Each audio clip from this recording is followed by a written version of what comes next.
Welcome to this very special edition of the KJ Masterclass Live, the show which ensures that you profit from your time spent here with experts, either through their industry insights, information, or simply learning from them.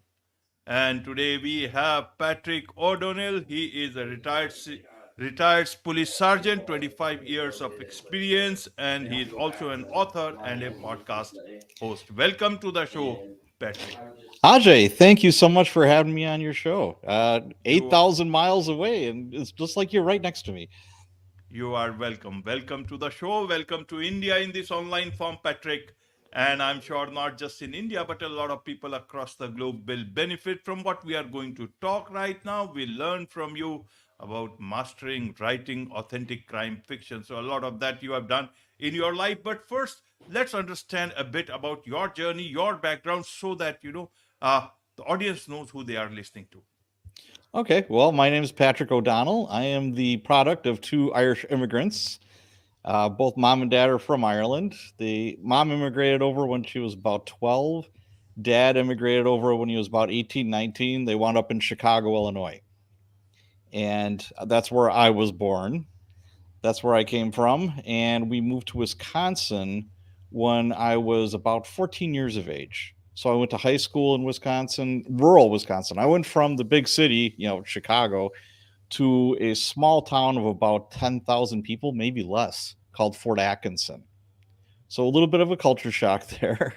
And I went to college nearby, University of Wisconsin Whitewater, where I got a 4 year degree in sociology. My minor was criminology. And when I was in college, I did an internship with the Milwaukee County Sheriff's Department. So that was an opportunity for me to ride along with sheriff's deputies in Milwaukee and kind of get a taste for what police work was really like. So what happened was I graduated from there. I did all kinds of different jobs. I sold cars, I bartended, I worked in restaurants until I got the job in Milwaukee.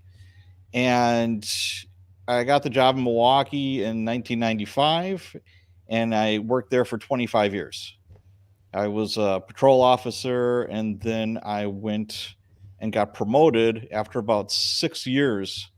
I became a sergeant, and that's how I retired as a street sergeant. I spent all my time on the streets, and a big bulk of that was supervising the police officers that were on the street, taking care of whatever they had to take care of. While I was there, I worked nights for 17 years, and then the rest was a day shift. Right, right, Patrick.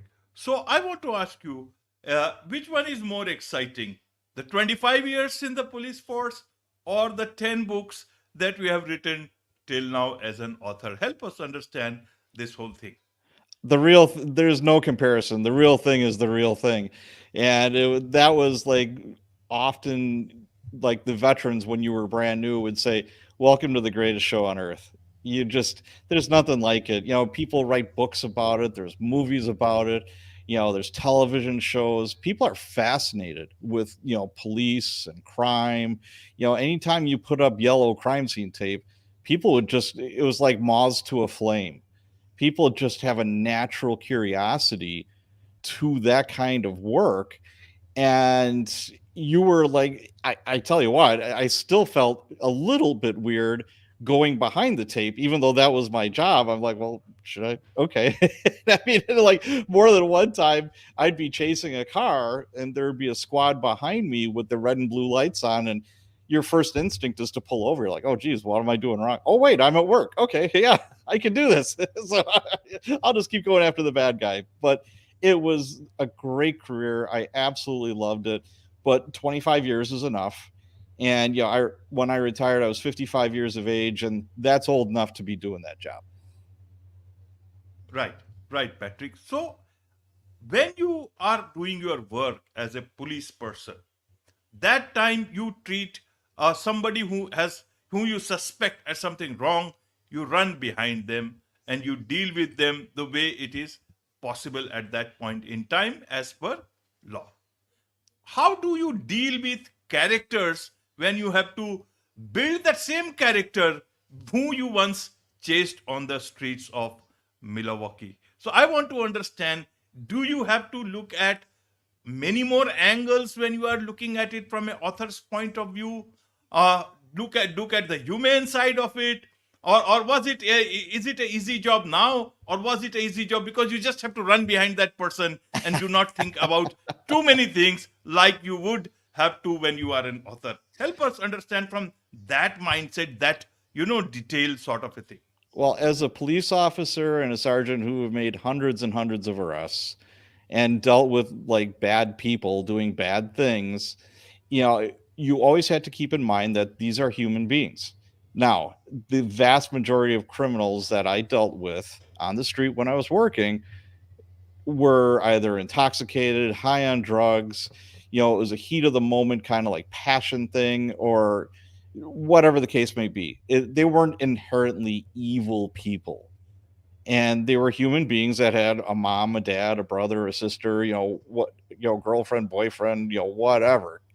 And there were some though that were literally pure evil, that you just shake your head like, how could you do that to another human being? Just terrible.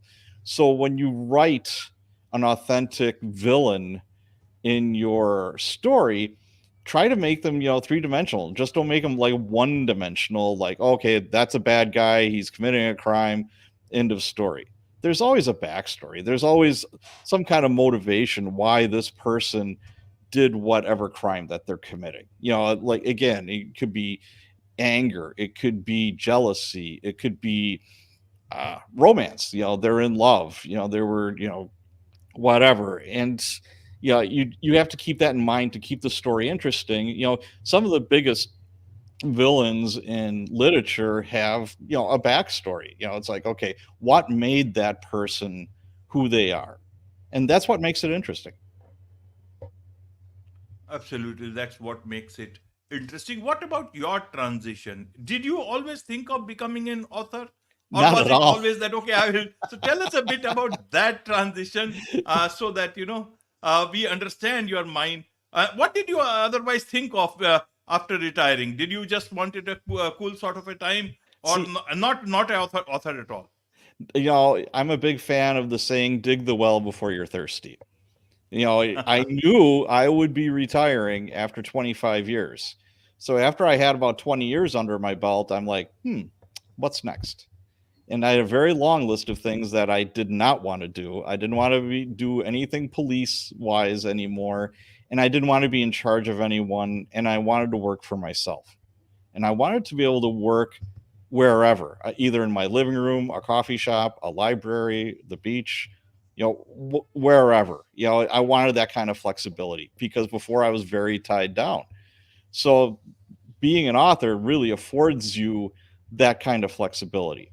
So what happened was, like I told you before, I sold one of the jobs I had before I became a cop. I was selling cars.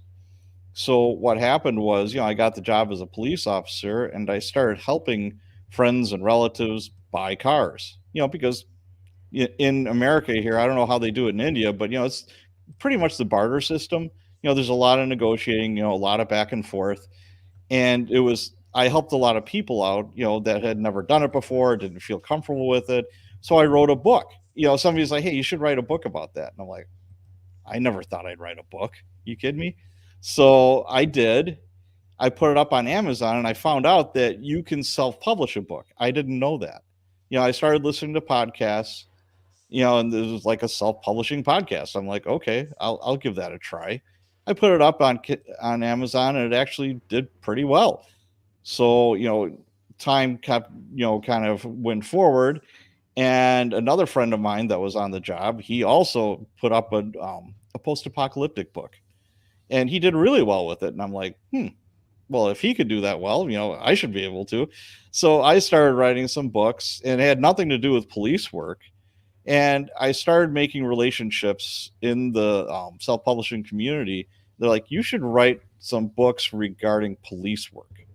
You should write a couple of books, to help authors figure out how to write better, crime novels. With your expertise, and now, you're a writer and you're publishing books, marry those two things and see what happens. And it worked out really well. I started the podcast because of that, to promote the books called Cops and Writers. And that took off. I've got a pretty robust Facebook group that's got about 7,500 people, like all across the world, in that one. So yeah, I just kind of fell into it. And what happened was, I'm podcasting, and I was interviewing somebody that owns a mid-list publishing company, and he offered me a deal. So I wrote 4 books with him, and then my latest book, I'm self-publishing that, and that should be due out next month. So it was a case of, I just kind of flopped into it. I didn't plan on it. I was never like a big writer or anything like that. But before I know it, it's like, boom, here's 10 books in front of me. I'm like, oh, that's kind of cool. I'll keep doing that. Wonderful, wonderful. Great story indeed. This is much more better than any other story, or that perhaps even you will write, because this is your real story, Patrick. At least I see it from that point of view. But one thing I want to understand from you, Patrick, is that when you write about, crime stories, and you have been a police, in the police, is that knowledge, that experience, a burden in terms of writing, or is it a blessing? Because many a times you will always want to write that correct version, and you may get stuck into that, rather than take liberties as someone who do not know anything about it, a few bit tenure, and they continue and write. So many people, even in Hollywood, you will see not everybody, everything is perfect as it would be in terms of law or as policing. Even in Bollywood, we see this so many movies where it's not perfectly done, not according. You will still have so many questions, but being someone from this from that same background, you will not perhaps want to take liberties. Because you are aware of those things. Being unaware sometimes can be better or bliss in many cases. How does it work for authors? How does it work for you? For me, I think it starts with a good story. No matter who's writing that book, it's got to be a good story. Otherwise, people aren't going to want to watch it, read it, whatever. So it all starts with a good story, a good plot, some really good characters, some good side characters. And then from there, like for me, I think it's a blessing because I have the technical stuff down. And I mean, I'm learning, the craft of writing, and I don't think I'll ever stop learning the craft of writing. That's for sure. But I think I tell a good story, and a lot of that is because of the experience that I've had, and that really helps. I think that really helps. But as far as it being a negative, if I'm watching TV with my wife in the evening, and she's watching, like a crime drama, and I'm ready to turn it off. I'm like, this is garbage. Oh my God. That it would never, ever happen like this. And she's like, I can't watch TV with you anymore with this stuff. And I'm just like, but it's so bad. I can't watch it anymore. I'm sorry. Right, right. So I want to understand from you then, what is a good crime story? Something which sells, or something which is correct? How does that work? Both. I guess it depends on what you want as the author. I helped a gentleman out a couple of years ago that was in the Marine Corps during the Vietnam War, and he wanted to write a book so his kids and his grandkids would know what it was like to be in the Marine Corps, in Vietnam, especially boot camp. you know the training that they went through, was extreme, of course, during that time period. So I helped him self-publish a book, and he knew that he wouldn't make a whole lot of money or any money really off of it, but he didn't care because he wanted his legacy, on this book. And he knew right there that it's like, what? Maybe some people will buy it, maybe some people won't. He didn't care. Now, whereas like for me, I've already told my story. Now I'm writing books, I think, that are compelling. They're fiction, but they're based in nonfiction, I guess is the best way to put it. It's based in real stories and what really happened, but I may embellish some of the story, or make it a lot more fun to read. Let's just say that. Like police work, I'll give you an example. It's like, okay, you're chasing a stolen car, or you're chasing a car that was wanted in armed robbery, let's say that. and you chase them for 5-10 minutes. That's a long chase. There might be a little foot chase, you get them into custody. Well, after that, now you're going to write reports for 6 to 8 hours. Nobody wants to see that on TV or read it in a book. You'd fall asleep. So yeah, you just kind of fast forward through the boring parts and just, get to the real fun stuff. Right, right, Patrick.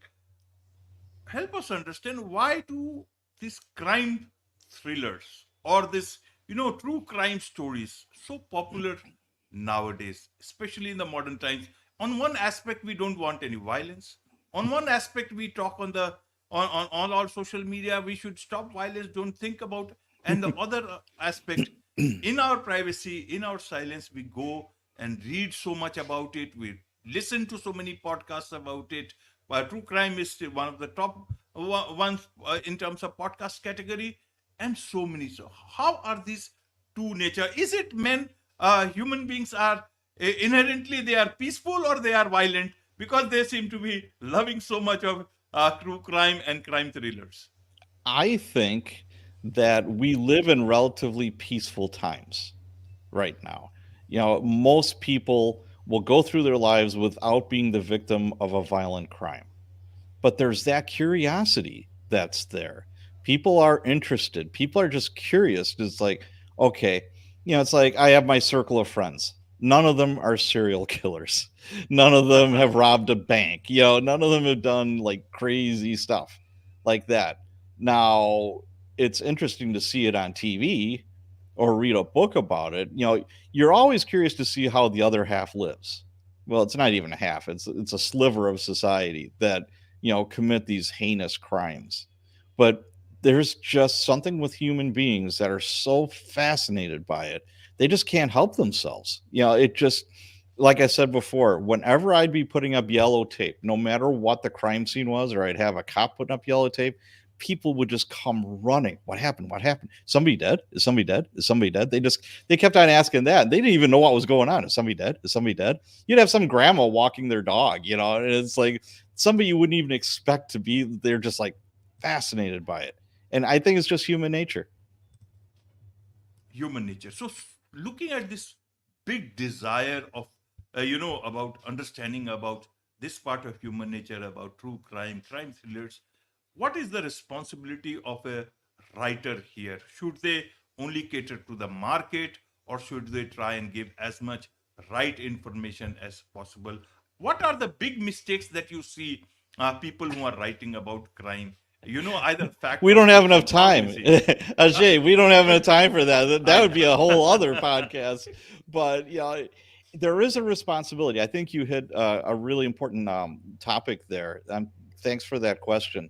There is a responsibility for the people who write these scripts for Hollywood or write the books where they have police doing things that they shouldn't be doing. And I'll give you an example. If somebody's involved in an officer involved shooting here, an officer is, here's an example. A police officer pulls over a car.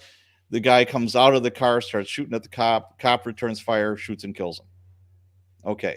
Now that police officer he's going to have desk duty. He's not going to be on the street. And that's for his protection. And there has to be an investigation because somebody took a life. A human took a human's life. Now it's what I just talked about. That's justified. It's a justifiable homicide, but you have to go through all the motions to get to that point. What I see on TV is there's a situation like I just explained, and the police officer who shot and killed somebody is back at work that night, having a donut and drinking coffee and high-fiving his buddies. It's not like that at all. It takes, anytime there's something that stressful, it takes a toll on the police officer. I think you have to, if you're writing these stories, like I said before, how a lot of the criminals, they're human beings, right? Like I said before, they've got moms, dads, brothers, sisters. Somebody cares about them, and they went off the rails, or they did whatever they did for a reason. And it's the same thing with the police officers. They're not machines. They have troubled marriages. They could be sleep deprived, because they're working a lot of hours. I worked for 17 years at night. I always felt tired, always. no matter how much sleep that I had, it's unnatural to be up at night like that in a very super stressful job. It takes a toll on you. And you know what? You get sick. When I was 40 years old, I had cancer. Just dealing with that kind of stuff. I had two little kids. I was married, and it's like, oh shit, I better not die. It's like, what now? And I'm fine now. And I made it through just fine. But there, you have to deal with all the little emergencies and all the stresses at work. But then you go home, and it's almost double. So it's a very tough life that they lead. Absolutely, absolutely. And now let's come to your book, The Good Collar. That's the latest book. Yes, Tell it us is. a bit about this, about the book, The Good Collar. I only heard about the white collar, blue collar, and now the good collar. Help us Now the good understand. collar, that's right. Yes, yes. It's a play on words because the idea behind it is for those fans of Dexter, the television series Dexter. He was a serologist, a blood spatter expert for Miami PD. He was also a serial killer. He was a vigilante.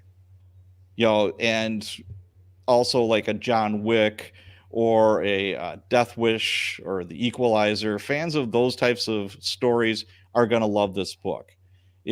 What happens is the main character is a police sergeant in Milwaukee.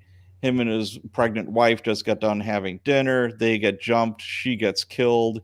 And he goes down the tubes. He's almost killed. He was injured very badly. And he was in a coma for a month. And what happens is the police chaplain, who is this older guy that everybody loves, very trusted, is trying to help him, process all this.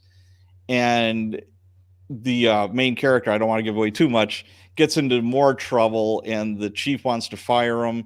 So the chaplain that's in there right now, he's an older gentleman. He's getting ready to retire. He's like, you know what? Why don't you be the police chaplain? Because the main character was in seminary. He's a good Irish Catholic boy, all that good stuff. And it's like, okay, that way we'll save your pension and yada yada. But what happens is the main character figures out that, hey, this police chaplain that everybody loves has been a vigilante serial killer for a long time. So any criminal that slips through the cracks of the criminal justice system, he hunts down and kills. So yeah, the new guy that's going to take over the job has to keep on doing what the older police chaplain was doing.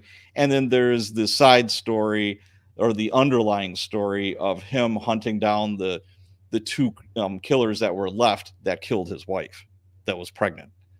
So that's the good collar. That's the gist. The Good Collar looks to be a good story, but is it a story about your frustration with the system where actually a lot of justice is not possible within the system that we have made anywhere in the world, even in the US? I think you hit it right there. It's that struggle that we all have, but as a police officer, it's even more because we have to follow the Constitution in the United States. I can't just go into a house just because I think you're committing a crime in there. I can't just take your stuff unless there's a certain set of circumstances or I have a search warrant to get your stuff. And more times than not, you're going to get away with a crime if I make an honest mistake, like writing out a report or, certain circumstances happen. And the more you get into it and the more you see all these victims of crimes, the more angry you get. And you can become very jaded at the system and it would be very easy. I think there's a little bit of vigilante in everybody. Not that very rarely does anybody act out on that, but I think a lot of people inside is like, you know what? That's not enough. That guy just, killed, whoever, that guy just killed his wife. He got 15 years, a 15-year prison sentence. He'll be out in 10. That's just not fair. So if I was like, say, the brother of the victim, I think there's a little bit of me that would be like, you know what? I think I'll take care of this myself. But, most people don't. And it's good that they don't. but there's still that just little underlying. It's like, man, you know what? I should take care of this.